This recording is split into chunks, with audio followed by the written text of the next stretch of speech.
Sports Show presents House of Rugby.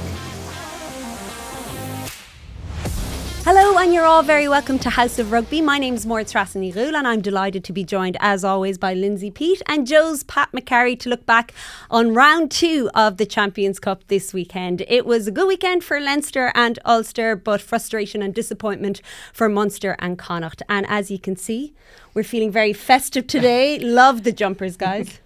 Lindsay, I think, is winning. Lindsay wins, yeah.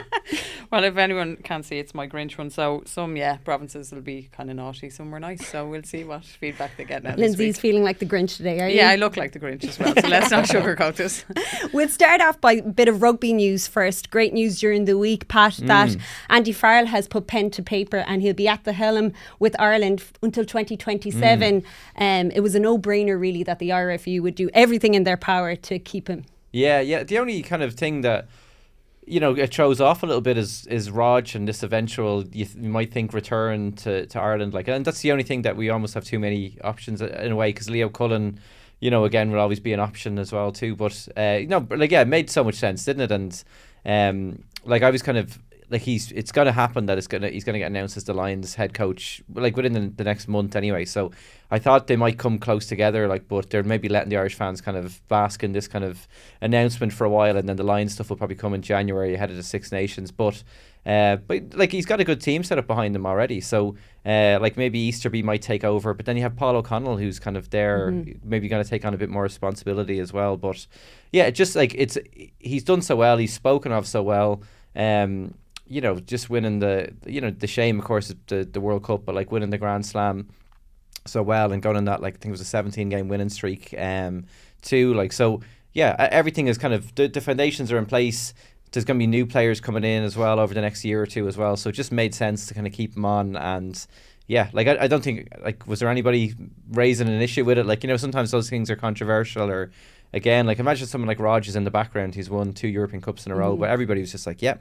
Great decision. Great to see. It would probably be more controversial if he wasn't to stay on, Lindsay, because it's great that he has this group now. I know there are a lot of players that have left, and there will be more players that he won't have available to him come the next World Cup, but that he has the continuity with this group, and that he'll be able to, we hope, right the wrongs of the World Cup, because they were so close. They were so close. And I was chatting over the weekend about this, just even that kind of, the maul try that we didn't, Jordy Barrett held us up, and there was kind of moments where we just were used to, in the first couple of rounds and in the build up to that World Cup, just things going really right for us.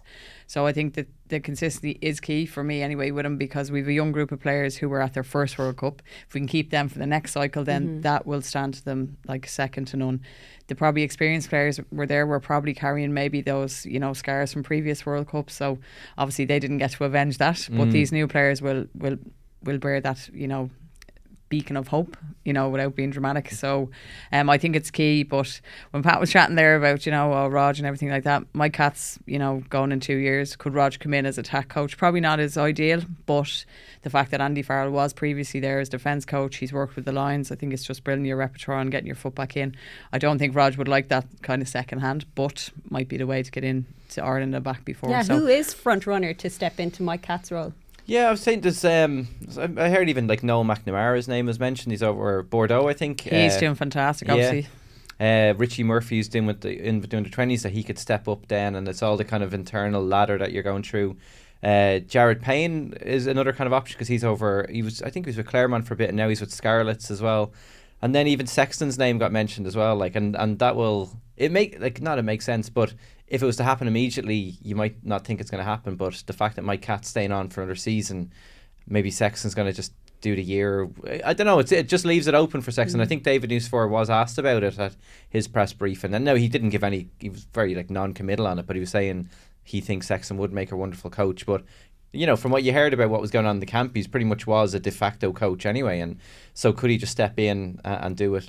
But yeah, what Lindsay says is very interesting there. It's dangling an attack coach job to Rog, but also saying, but you're actually head coach for a year. It'd be very interesting kind of commitment that he's made over in La Rochelle, and he's got a great life over there, and but he's not winding up kind of every French official over there and getting called in front of boards. I don't know how he's feeling this morning after the weekend. Yeah, the Stormers game. Yeah, but Yeah, it would be like, imagine, like, I don't know whether he'd take it, but what a carrot to kind of say to someone like, you can come in and run the show for a year. I don't know whether, you know, you'd have to break that news to all the other coaches. But yeah, I have kind of Sexton, Payne, McNamara, Richie Murphy, and then there might be somebody else that we kind of. What about with Leinster? You're looking at Andrew Goodman, or Munster. You're looking at Mike Prendergast, or Prendergast. Sorry, will they keep them where they are? I suppose there's kind of a couple of angles you kind of take from this. I definitely do like the mention of Noel McNamara and Richie Murphy, who have, because of that continuity with your under 20s and what I suppose what heights they've reached with that underage structure. So the continuity and a familiar face and someone they've grown up with. And we've kind of seen that over the years with the South Africans. Do you know, we've spoken lots about Nina Mar, but you know, he would have had those stars from 17 and up, and now they're winning World Cup. So I think to bring young athletes on, and I suppose we can see the different layers of experience even now with a really talented Munster team. The last 2 weeks have come into question about their experience in game management. So I think they kind of sit well with me. Johnny Sexton, I have no doubt about his coaching experience, but do you want to start from the top? Do you know what I mean? Or would you want to get back in with Leinster maybe? Get into that coaching groove, really dip your toe. But like, I can't speak for him. He's definitely a different man to me. I'd probably want to start and go back to a familiar setup, start there and work my way up. I don't think I could take, because the Ireland job would mean so much to me. So the others, are you throwing your name in the hat now, I Lindsay? wish I was. No, I'm just going to stick to being the Grinch, actually. I'm good at that one. But yeah, I think continuity for the underage setup with that inexperienced players. And Noel McNamara, some of the attack in rugby in Bordeaux, you know, he's really actually excelled since coming out of that programme. And then Richie Murphy has continued to kind of reap the rewards and bring the success back. So yeah, I'm not sure about the rest, but they're definitely the three for me. And Mike Prendergast cannot be not be considered, but I think he's not finished with his time in Munster. I think he's only started his journey there in that coaching setup, and I think there's great days to come there, and I think when he's ready, he's definitely a name that can go into the hat. I was thinking what the only one then, as we were talking, was like Felix Jones, but he's just taken a new job now as well, like, so, you know, could he stick around for a year and then come over, like, but the RFU might not be too happy with that, but he's the only other name that you kind of just jump to mind, and he's got that experience as well. But it sounds like they already kind of know what's going on. Like, it's not going to be revealed for another while, like, but they could have a plan in place already, and we'll just hear about it maybe in the middle or at the end of the next Six Nations or something. Yeah, but a few decent names there, like, yeah.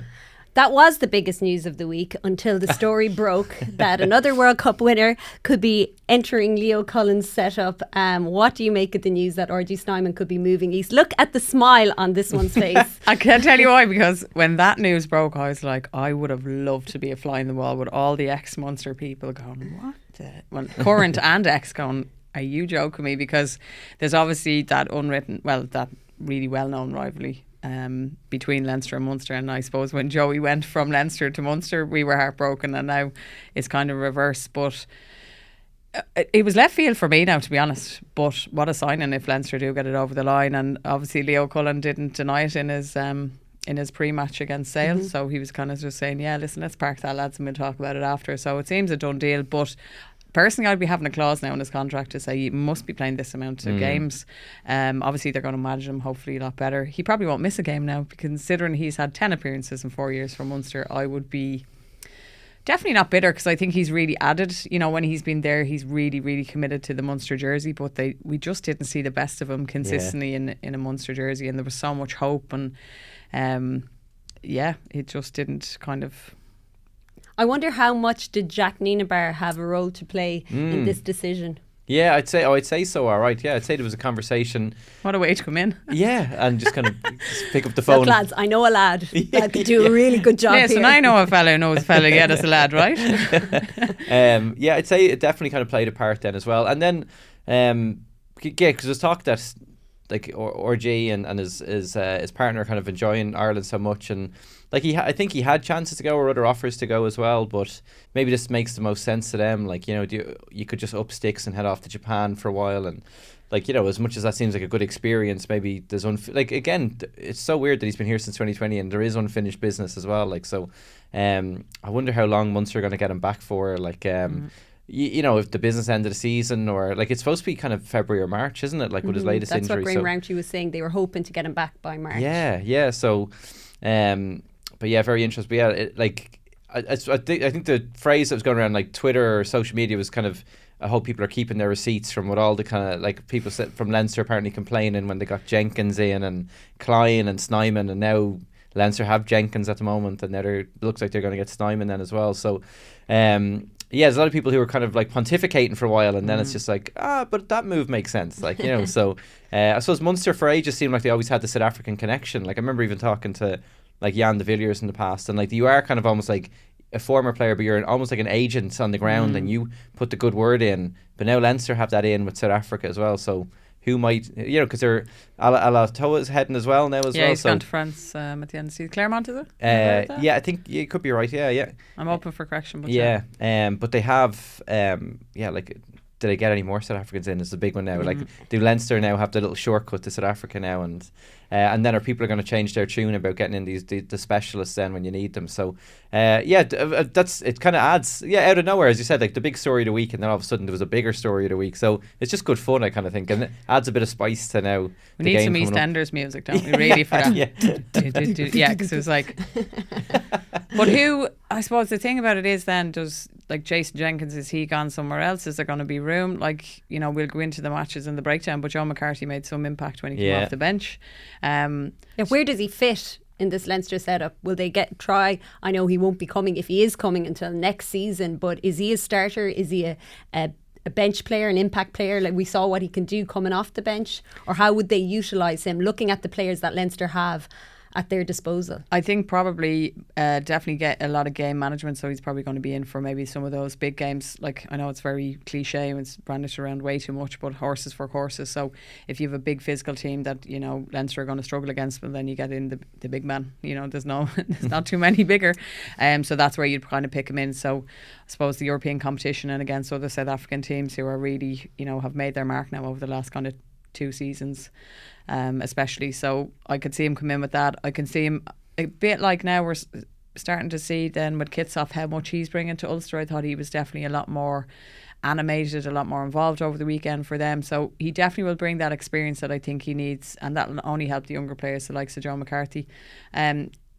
You probably have the option then, which is great, to rest James Ryan, maybe play McCarthy with him. It'll help to manage our Irish players a lot more, so that we're not going into World Cup cycles or, you know, Grand Slams where we're carrying injuries. You can manage more, because probably say, for example, Caelan Doris was a little bit quiet over the last couple of weeks. Is he starting to plateau because he's fatigued? So I think he'll come in and just add the depth that we need. Okay, well, we'll move on now to the games of the weekend, and we'll start with Munster Exeter. It's difficult to sum up what happened in this game. As Graham Rowntree said, we're world leaders at making life tough for ourselves. They looked in control, they looked comfortable, and then it all unravelled, Pat. Where did it all go wrong? Yeah, I think they kind of fell. I suppose that's the home pressure from the home fans as well, but like Munster had a chance to, it looked like they had put the game away, but like add to that lead, and had a couple of penalties went against them, you know, inside the kind of 22 as well, and kind of just, they had them on the ropes, but they just couldn't finish them off then. And then it was like the equivalent of scoring. I remember Mayo, did they get 2 own goals in an All-Ireland final once against Dublin, and you're just like, it's not going to be your day. It was the equivalent of 2 OGs in football there, like that, like letting the ball bounce, you know, with that kind of box kick, and then Conor Murray. Now, like, there's a lot to talk about and kind of pick at that as well, because Tyg Byrne was speaking about it at the end of the game, but like, you know, I know Exeter were kind of blocking the passing lines, but like just to, you know, throw it straight to them, and kind of so they basically just kind of shot themselves in the foot there as well, and they'll be kind of asking themselves how they kind of didn't even get like a losing bonus point out of it. Like, at least they got a point out of it, but they're not kind of, I think they have to go, I think they're on the road again in their next game as well, so like they've left it, like as Munster always seem to do as well, but maybe after what they did and won all those road games last year, they're doing this on purpose. Maybe this is a Munster tactic to you're deliberately talking to the lads before you get on this show. Your Munster friends. And then what they need then is people on podcasts and shows to talk them down, and then they have someone clipping it all up and sending it back to them. Like, they need fuel for the engine. Like, so. But yeah, and like so many good performances that now almost kind of you gloss over because they've went and they've lost it, and kind of and that Exeter side isn't as good as it used to be, because they've been shorn of a lot of kind of... They only had 3 players, I think, that won the Champions Cup for them a few years ago. That's how much they've been ravaged, and they've had to like move people on, and We're even talking about Stuart Hogg, like the likes of him kind of had moved on. Like great players, and like Dave Ewers as well, who's now with Ulster. Like, so they're not the same Exeter as they used to be. So Munster should have, like, you kind of look at it now, and again, you could be left with egg in your face, like we were last season, where you're talking about Munster, where it looks like they've blown it because they're a top seed. Like, so it looks like they've blown this in Europe. But you know, Munster, as I said, they could come back and get 2 scrappy wins and kind of they'll be straight back in the pot again. Like, so, but yeah, they'll be kind of, especially the Bayonne result, to kind of go follow that up with that. It's a couple of bad weeks. They've been talked up all the way into Europe, and now they're kind of, their wings are being clipped a little bit. So yeah, they'll be very disappointed, won't they? Like, yeah, they had it in their hands, and they kind of let it slip away. They had the bonus point in the bag after 49 minutes. They were 24-13 ahead, and then they lost control, and it started to slip away from them. Exeter were getting more confident. They were in control. They had the front foot. But what could Munster have done differently to calm things and to regain control of that game? Well, to start with their game plan, I thought they were excellent up until that point. So if you look at who was the first try, Nash. So the forwards are going through, they're short. Craig Casey recognised narrow defence. So that was obviously something that was recognised in the coach and scouting report. So they were very narrow. Craig Casey spots that, and he does a big long skip pass out to Nash. Easy try, excellent. Same thing then, I watched that game, so you watch Crowley, so he's letting his forwards go through the phase plays, and then he's kind of looking. Same thing, Munster have a man out in the wings at all times. That's how they scored their try, and he's a little chip pass in the back to Tom Ahern. The bounce favoured them, but by God, I am in love with that man, how he's playing. I just think he's exceptional to watch, and he's grown in every game, and he is going to be key, I think, to Munster and how they play. Really excited to hopefully see him in a Ireland jersey or even coming into camp.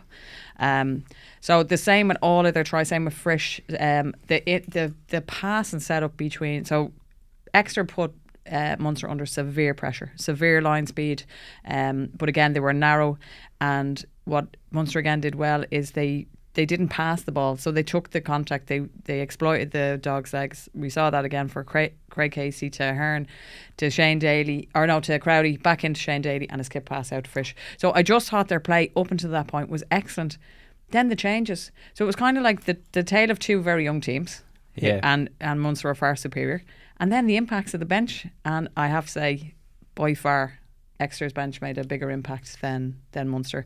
Conor Murray was very poor by his standards. We'll go on about the intercept pass, but that wasn't his first. His box kick straight out. So there was loads of moments that really would have deflated them. Yeah, and it's not to pin. Not to pin it on Conor Murray, but it was well below his standard of playing what we saw at the weekend. He looked sluggish, didn't he? Yeah, things started to go badly wrong for Munster when Craig Casey went off the pitch. Yeah, and we spoke about this last week in the show. Like, again, it's not about Conor Murray or Craig Casey or who's a better player. They're both exceptional players. But what has been very good and really adds to Munster's attacking style is the speed of ruck and Craig Casey does that much better. But then you've game management from the side of Conor Murray. So that's his role really now, and I prefer that. Casey to start, I thought he played really, really well. He was key to everything they done so well yesterday. He obviously read his brief, but you'd expect then Conor to really add, because he's so exceptional, so experienced, to add to that and really finish the game off. And it was just mistake upon mistake. The same thing with the really unlucky bounce for Calvin Nash. But Jack Dunn had a boy. His Leinster DNA, you could see it like oozing off him as he was running for that ball. It's different gravy when it's Leinster play Munster, and we saw obviously Rory O'Loughlin was there playing yesterday and Jack Dunn, and what a try, like what a finish, what a try. He kind of emulated the kind of Thomas Ahern, just the physicality, the athletic ability, the speed, how he finished. He never gave up, and he was kind of the catalyst. So there was just 3 tries that Munster had no answer for, and they could have really won that game. But yeah, just a young team who again just couldn't manage the game, and I know Graham Rowntree was really disappointed with that. We spoke about the injuries last week, and you mentioned them there again, and they're really having an impact on Munster, just not having that experience coming off the bench. And as Lindsay alluded to there, the impact that Exeter had, they had the physicality and they had those players that were going to make a difference coming off the bench, whereas Munster didn't have that, and that was the difference. Yeah, like even looking there, like Crowley played the whole 80 minutes, and you know, it's that kind of lack of kind of the real competition at 10, like, and Crowley looked tired at the end. He was playing so well. He was playing so well. Yeah, and then you have like even there like Ben O'Connor is like, he's young, like, and like he's kind of very highly rated. You've kind of seen nice glimpses of him in the games he's played, but he got ran over for a disallowed try the week before, and then he came on late in the piece as well. Like, so you're not having people that they're kind of trusting to put on with 20 minutes to go. It's just like, okay, we need to get this guy off, so like put Ben O'Connor on or something like that. So I know Zebo's kind of down again. Haley's out, kind of more long-term injury. He's a big loss, Haley. Yeah, oh yeah, like, you know, that's some guy you can just slot in, and then like Daly can kind of fit in anywhere in the back three. So yeah, they're being hurt by that, like, you know, and yeah, and like, you know, even again like Peter O'Mahony, it'd be interesting to see, does he get back for this game now on the 26th as well, like, because he again was missed as well. And you know, just for a couple of those kind of, especially like the big ones where they kind of were bulling over, and kind of, you just kind of, as I said, like sometimes you just kind of need those kind of big, ugly, reliable forwards in the pack that you kind of can kind of bear down on you and kind of make a result or make an impact when it's needed. Like, so yeah, that's just kind of they're paying the price for that there, because you could see, as you said, Crowley, great game, and a few guys had great games but then fell off in that last 10 minutes. And then it's like that kind of thing now. God, I've never played anywhere near the level that these people are playing at, but it's like, it's your decision making. Like, you want to do something in that last 10 minutes, but your body betrays you in a way, like, or your mind, like, you know, with a box kick or something like that, or somebody not making the chase the same they should have, and all those little kind of things made a difference. So they'll be hoping to kind of get a clear run of it now, heading in, because they have 2 big games left in Europe, and you know, they still could miss out on the knockout stages. It would be a kind of disaster for them. But as I said, I've learnt my lesson from, I don't want to get down on Munster too much. They could still pull it back, and we'll be talking about them next year. But yeah, I think they'll be going into that treatment room and having a look around, and who's ready to go, and there'll be a phone call being made maybe this morning, and who can we get up and running. Sorry, Pat. The flip side is, though, being devil's advocate here and being in it, you know, a high performance setup, mistakes are never easy. No one's pinpointing anything here. Like, Munster were far superior for large periods of that game yesterday, as they were last week against Bayonne. And that's the frustrating thing. They scored some 100%. Brilliant tries. They're brilliant. Their attacking rugby is a joy to watch. Like, and do you know, other than Jack Dunn, because I would have crossed paths with him. He's a really good guy. You know, I'm a Leinster fan. You're rooting for the Irish provinces, but yeah, some of their attacking rugby, some of the best I've seen over the season so far. But these mistakes are good. They're never easy, but they're good. And if they can learn from them, I know the experienced lads will only bring nothing but added positivity to it.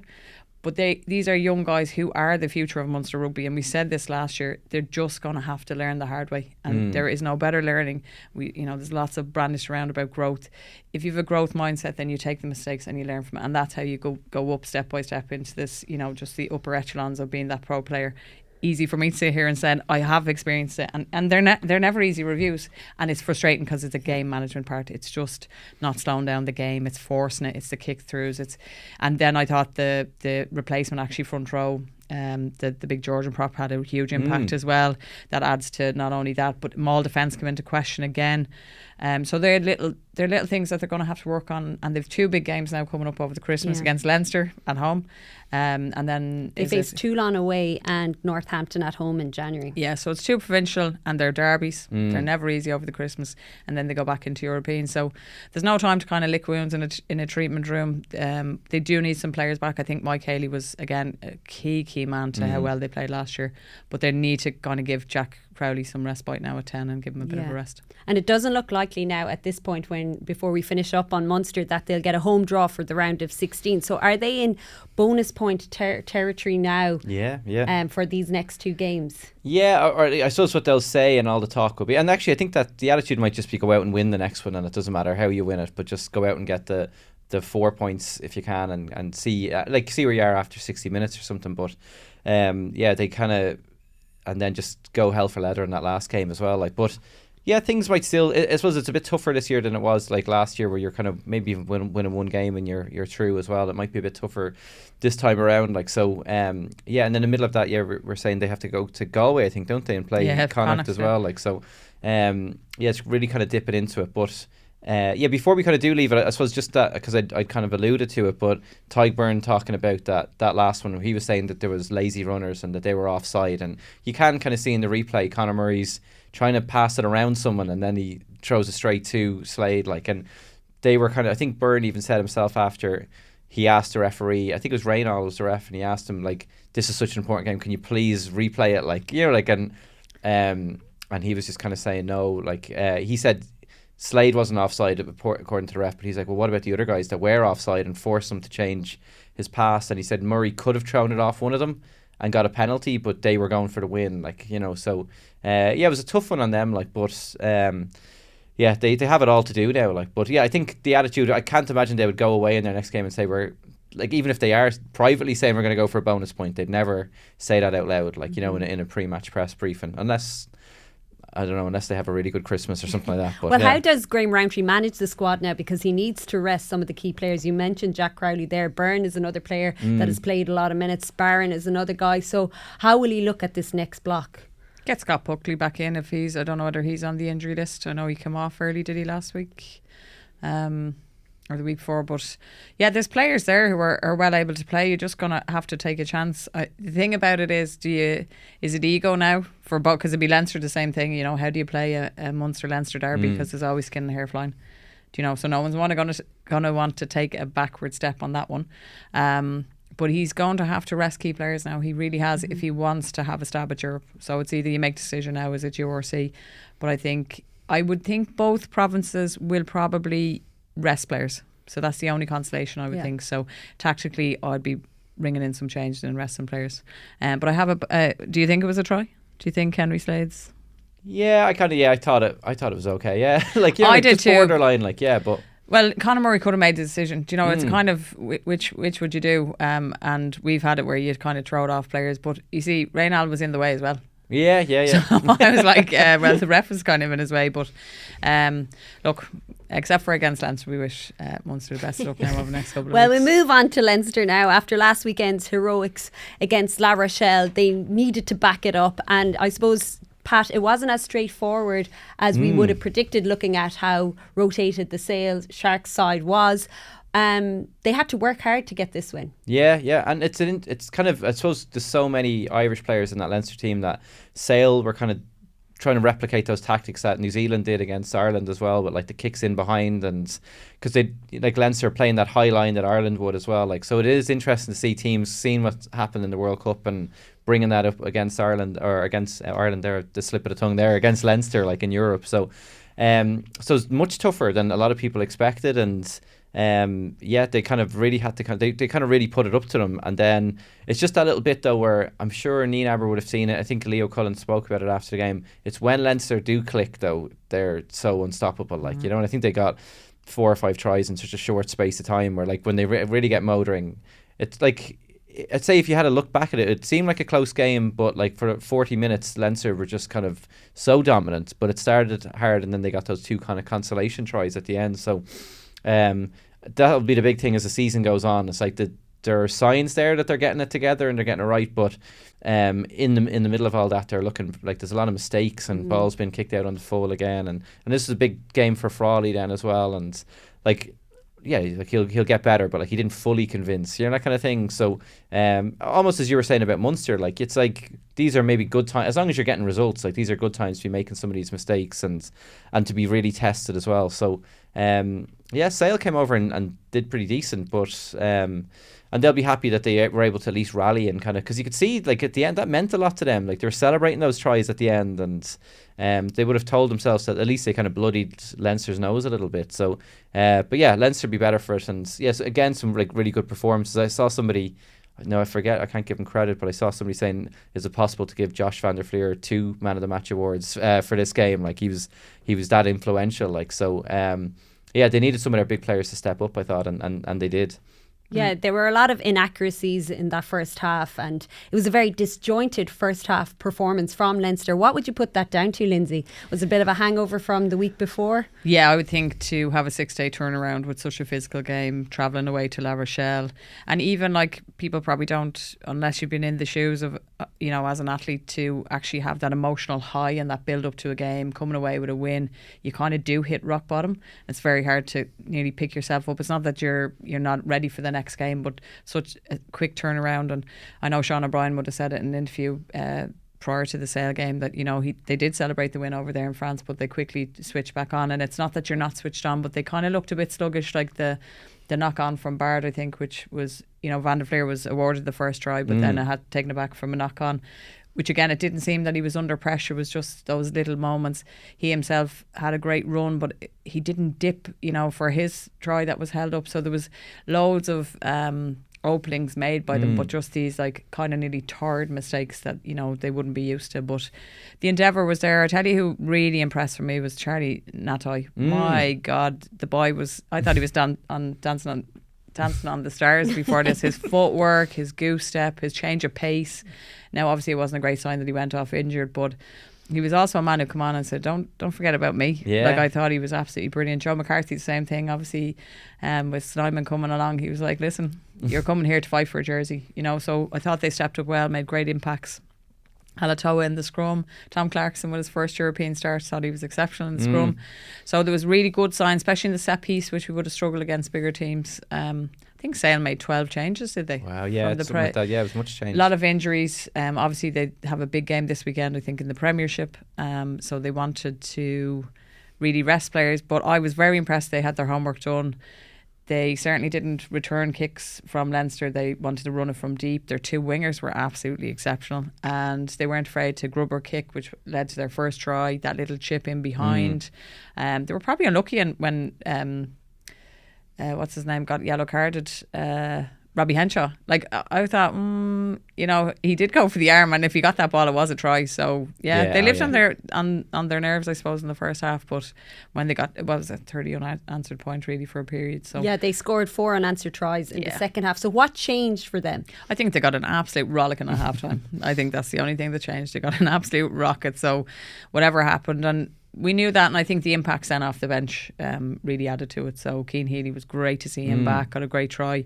He was so humble in his injury, really supportive, and then I don't know, he's like Lazarus, that lad. He just comes back. You think he's gone, he's back. So congratulations to him. It's great to see him back. But I think they just got a rollicking, and we're told, because other than Sheehan and Van der Fleer, no one stood out in the first half. They're a bit off their usual standard, Leinster are at this point, but they're still winning games and they're still in a good position in Europe and the URC. Is there anything worrying you in their performances, Pat?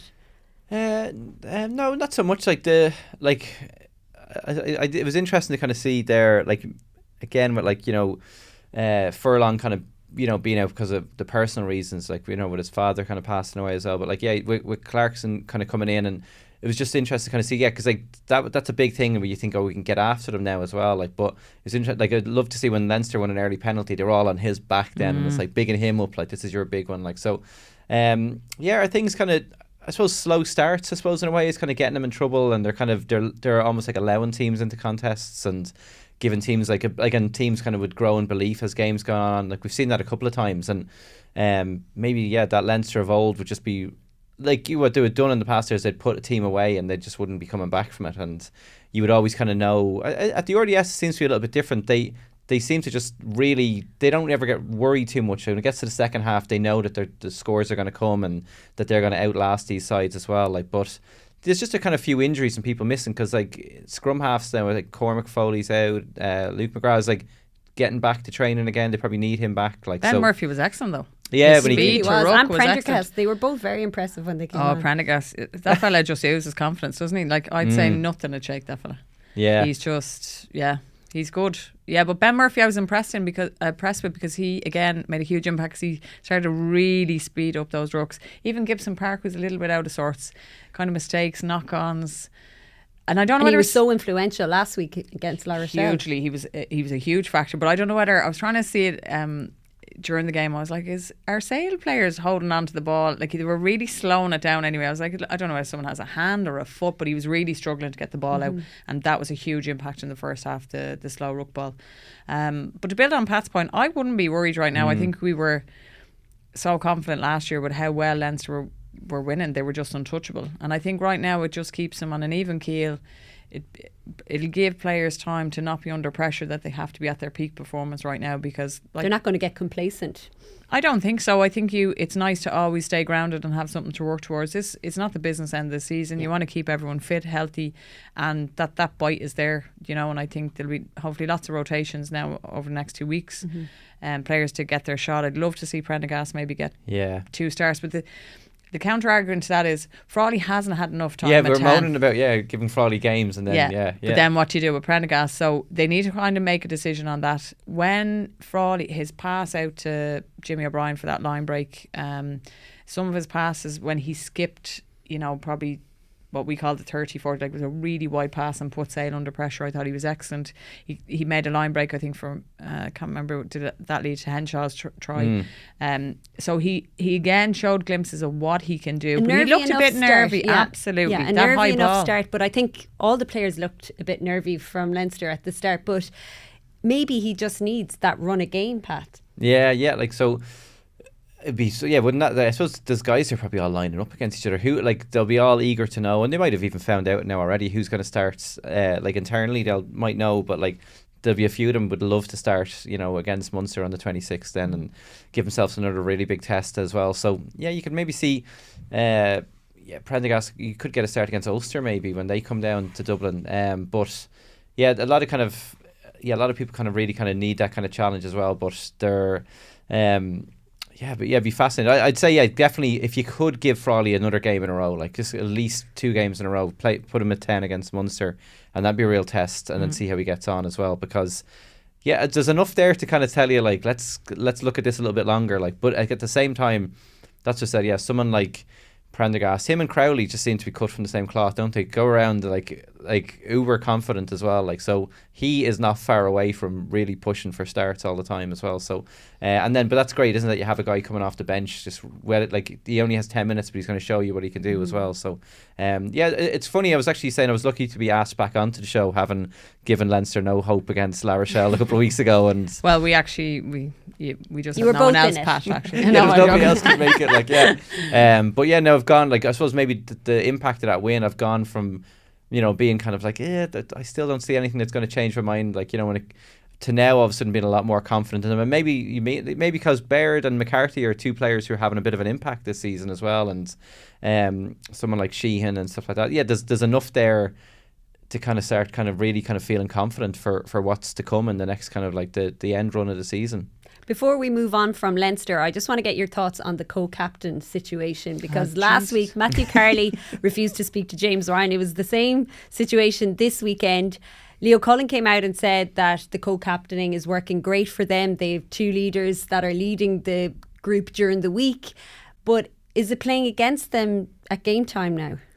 Well, I don't know what James Ryan has done. He obviously didn't send a bottle of wine to the referees because they will not. It seemed a bit ridiculous this weekend because he hadn't done anything. Even Porter was having a little chin wag with the ref, about scrum time, and that's some referees will just tell you, do not even look sideways at me, so you kind of have to say, may I talk with you, sir, or ma'am, and they'll give you permission. Then normally they'll go through the captain. So I think what Leinster need to do now is identify who the actual the conduit is. Just one captain as regards that, so all messages go through that one, because it's kind of a bit farcical now at this stage. I think the co-captaincy, and I know that it's come under a lot of scrutiny, I think for players in such a high performing, with so many talented players, it just takes the pressure off, because sometimes when you're made captain you think you have to have these magical words, and it kind of can take away from your playing. But I don't think it's affected either of those players, and that's key for me, is that when you're made captain, that it doesn't, it's your playing, you're there for your ability and obviously what you do in the dressing room. So I think it probably is working on a performance level, but as regards just that communication and feedback from the referee, I think they probably go into a game and just nominate one of the lads to speak with the referee and to speak back to players, because they can still chat among themselves. It's a decision whether they're going to the corner, and that's probably preempted with a pitch map before that, depending on the opposition. So I think you don't want the drama being about that they won't talk to James Ryan. It's a bit like schoolyard stuff. You're like, here. But I like the concept of it. It doesn't work for every team, and I can see the point of it. But for young players, especially in young teams, I think sometimes it just kind of spreads the pressure out and doesn't undermine the performance. I kind of wonder, is this now going to affect James Ryan's Ireland captaincy chances? Because that's up in the air, and it probably would have been between him and Peter O'Mahony, to get the Ireland captaincy, so. And there's been negativity now the last 2 weeks, and people kind of saying, Ryan still needs to learn that. So then on a national scale, and we've seen it in the past, even with Ireland, that he he's probably just, a lot of people are thinking, is he better just kind of doing his job and going about his own work? And other people might say he has the potential to be a captain, but it can't be good for him. Like, maybe Farrell's made his mind up already, like, but that's not going in his favour. Like, so, you know, I'd be very interested to say, for me, it feels like Peter O'Mahony is the favourite to kind of lead Ireland in the Six Nations. But yeah, it's not a good look at the moment that refs won't talk to the poor bloke. Like, yeah. He's a good guy, lads. Give him a break. Give him a break. We'll move on to Connacht next. It was a much improved performance from Pete Wilkins' side, but Saracens' big men managed to get the job done. It finished 55-36. What did you make of the game, Pat? Yeah, Connacht almost got them angry, didn't they? Like, because they started well, and just two sides kind of going at each other, and and just looked very positive at the start from Connacht, like, and but they just couldn't handle the big pack then when they got it going. And it's like once they bowled their way over and kind of showed that there was a hole there, like, in their game, they just kept picking at it, and it was like a gaping wound by the end of the match. But they got something out of it, like, you know, they still went and they kind of kept at them, and they scored some nice tries, like, but it's like two big defeats. Like, I suppose the thing that did all the damage was last week, you know, at losing the home game so badly as well, like, but like they restored a bit of pride, like, but like, it looks like I'd be probably more confident saying that their European adventure is over, you know, like, and maybe get the most out of they can from the next couple of games, and even if you can deliver one big night for the fans at the sports ground in January, that'd be a kind of positive at this stage. But it's just interesting to kind of see, like, of all the players and their power we're talking about, just Owen Farrell. I know he's taken a step back from England, like, but just when he's on it, he's just so good as well, like, and a couple of great passes in there, and Jamie runs. George as well was really clinical.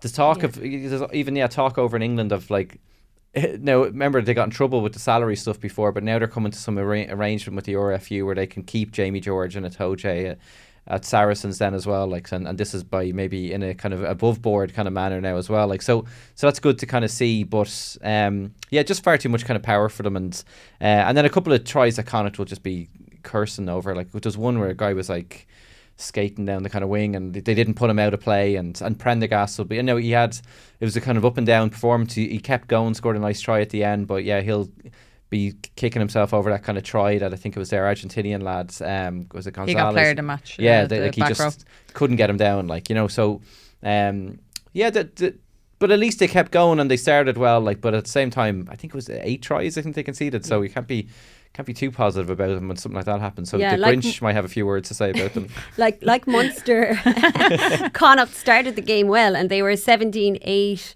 points ahead, 17-8 points ahead halfway through the first half. And on the attack, they looked organised. They looked, when they're on song like Munster, they looked so good when they're scoring tries, but defensively they're leaking far too many tries. Like, they leaked 40 points to Bordeaux last weekend, 55 points this weekend. What is their biggest issue, Lindsay, defensively? Well, it's letting it's firstly mistakes. So there was the naivety, and you have to be nearly cynical or use things like you have to use the sideline, you have to slow down the breakdown, you have to man and ball. Like last week, they, you know, in broken play, Bordeaux were so easily able to get gain line and forward momentum. Then they were just running support lines like they had another big win this week. So they're definitely a team who are kind of saying, pick me, we are going to be a team to watch. So if you do not put teams or stop them on the gain line, if they're going to get momentum, they're going to break you open. And for some reason, Connacht cannot,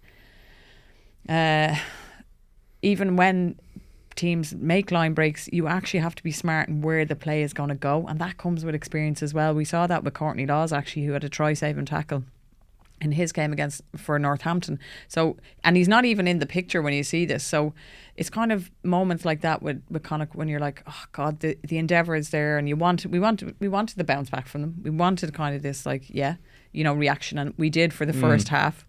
But then the same issues come along, and it's defensively. And I think they really need to start looking at maybe their line speed, their tackle completion, and they really kind of need to up their physicality. I feel for Prendergast, he was stand out last week, to again come and be that sole leader again is hard to do 2 weeks on the bounce. So again, we can see glimpses of where this man is going, but he can't do it by himself, you know. And it's really frustrating because that was their biggest scoring tally on English soil. So they're doing a lot right. But like Lindsay said, a lot of their own errors are letting teams back into the game. Yeah, and then just kind of give an easy field position and kind of, and then just kind of, the big thing then is like once the forwards kind of know you've got an edge, it's like sometimes going away to play in France as well, like, and then the forwards are just like, we know what we're going to do here, like, almost like dropping the ball on purpose. You can have a scrum and you can have a crack against them, and they were just going for the line, and Connacht had no answer to it almost, like, so there's not much you can kind of do there. And then once you do that, and if you try and get cynical and near your own try line, then the ref's going against you as well, like, so a lot kind of fell apart. And they'll have to kind of look at how do we slow things down for a while, and how do we take the sting out of a game for a while and like stop a team from getting 2 or 3 tries on us. So lots to kind of fix there, because it's funny, like, we've spoken about them, there's so much going right for them as well, it seemed, but now it's like it's like they unlucky in the URC with a couple of results, and now they've kind of lost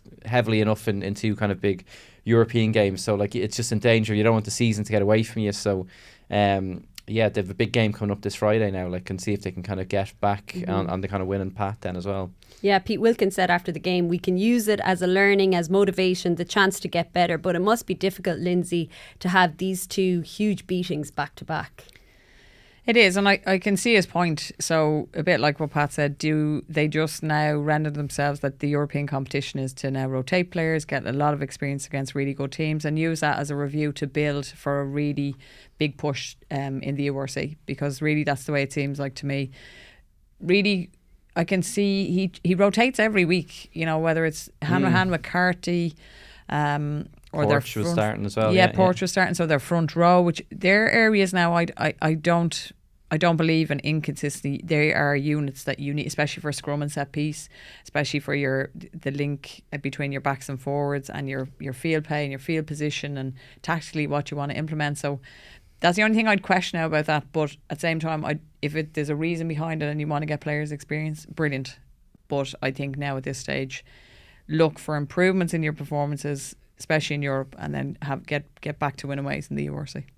And finally, on to Ulster. They ended their 3-game losing streak with an impressive performance against Racing on Saturday night. We were hoping for a response from Ulster, Pat, and we got that. Yeah, and that was it. And that was almost like a season defining, or like the season was hinging on getting a win there, and they did it so well. And I loved actually the thing that stood out for me most is, like, remember we sometimes talk about the Ulster backline. It's like if they spent as much time thinking about how to get the backline moving like they do about these quick taps and rolling mauls, like, because there are things of beauty to watch. Like, if you're massive into the forwards and kind of a big fan of that side of the game, there's so much great stuff to watch.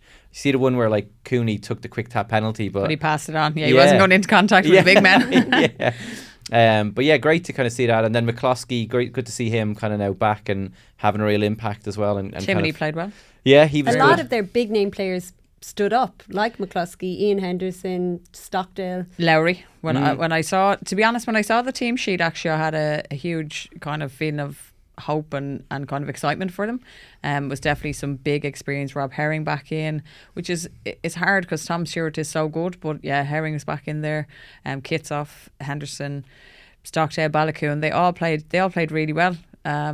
And they stuck to actually what Ulster do well.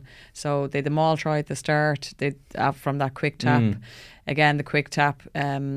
Mauled over for Timony's second try, I think. 3 of their 4 tries came from the tap penalties, and it's something we're seeing a lot of from Leinster as well. And Dan McFarlane said that this is something they focused on during the week, and that Ian Henderson was leading the way in their labs, as they call them, and that they practiced these during the week, and they decided to go for all of them because they found out that they were moves that could work, and they did. They paid off. They were, and you could see in the first one, actually, Ian Henderson is the one he's kind of like nearly from a line out, you'd see him with his back, and you could see that from the quick tap. So he's absolutely roaring them on. He's kind of that arrowhead at the top of that, and he's just willing them on, and he really stood up in those circumstances. And look, what they obviously did was identify the fact that they could use their physicality, contrary to the fact that Racing scored 2 late maul tries themselves, and they could use their physicality to really just kind of pound them, pound dressing towards their line, and they got it over and they oozed confidence. And one thing that really stood out for me is like Stuart McCluskey comes up and he's given this, fist, and they kind of just really built on every time they scored, and they were kind of like, yeah, we can play, so watch us. They were delighted, and I liked that enthusiasm and that energy from them, and you're kind of like, good. That petulance was left at the door from the last couple of weeks that we've kind of seen creep through. Yeah. John Cooney was exceptional in how he moved that the ball from the ruck. Really, I think, added to them. And I was very impressed. A little bit of probably positionally for Ballacune anyway for one of the Racing tries was questionable. But all in all, very, very happy with them.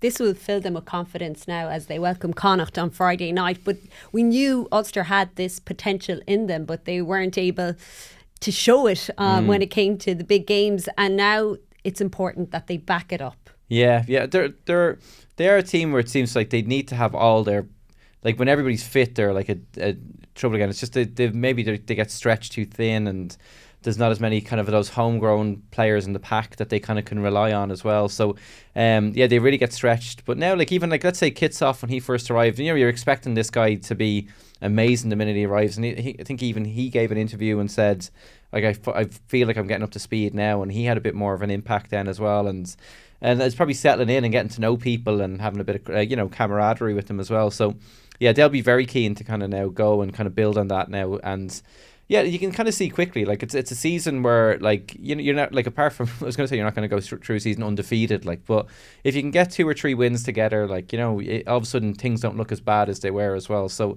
they'll be very keen. It'd be interesting to kind of see.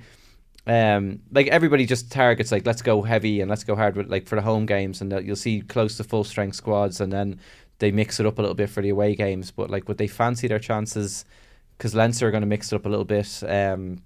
It's almost like trying to like they have to share their resources a little bit. So, but yeah, they'll definitely kind of they'll go for it at home and kind of see it. Like they'll be kind of looking at this Connacht game, and then you can see Connacht conceding the points and having these runs where they can't stop teams score, and like so, and then their tails are up now, so they'll be practiced. The lab is going to be cooking all week, I'd say, with all. Well, it'll be very difficult for Connacht to come to Belfast and to beat Ulster if they play like they did at the weekend. What do you expect from this game? Am I right that Connacht got their first win last year away in Kingspan last year? That was their second one away, I think. Yeah, like they really caused an upset with that last year. They beat them in the quarter-final last year, but a few years ago they had beaten them during Andy Friend's time. Yeah. They beat them in Belfast for the first time in 60 years. It'll be an interesting match because obviously now, Connacht really, we want to see another build on a response, from this week's performance.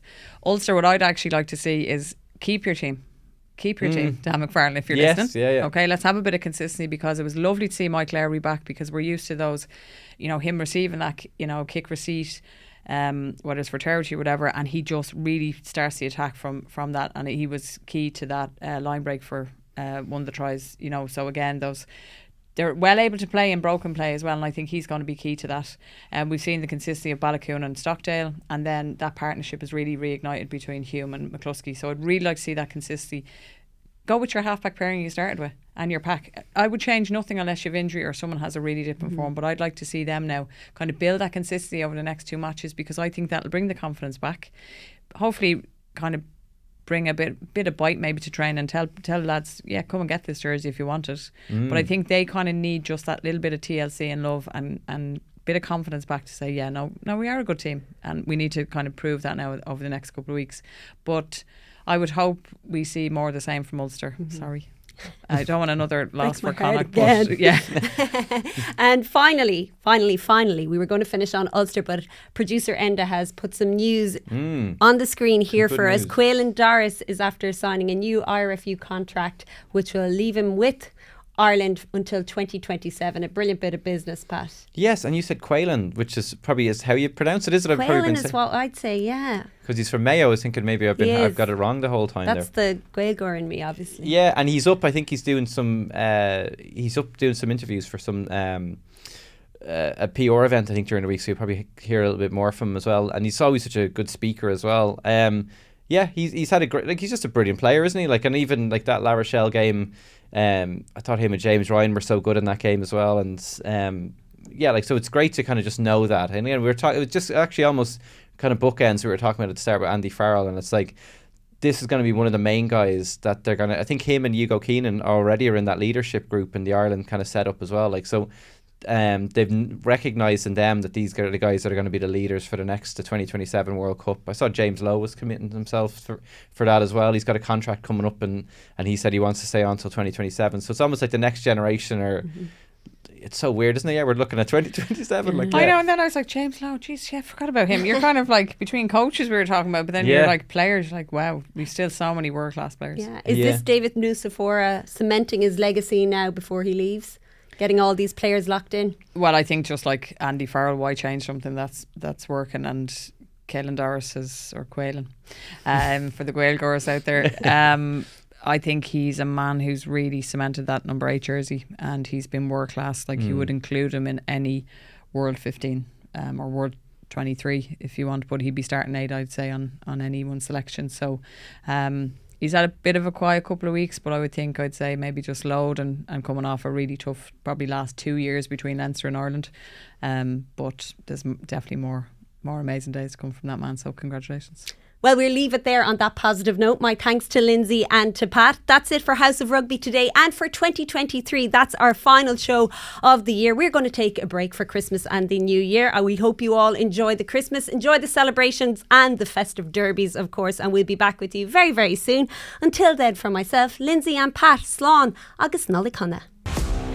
Sports Show presents House of Rugby.